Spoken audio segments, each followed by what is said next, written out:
Die muur en die springkaan.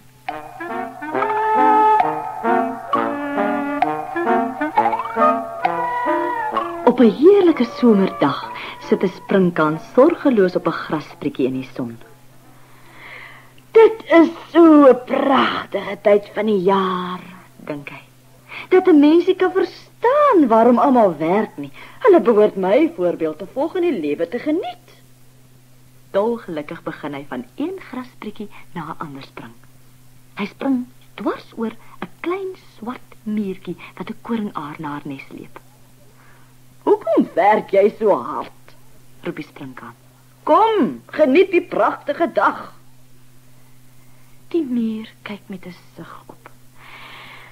"Ek dink vooruit," sê sy. "En dit is wat jy ook behoort te doen.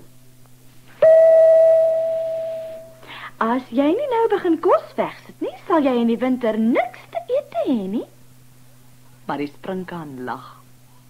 "Dink aan vandag," roep hy uit en hop verder.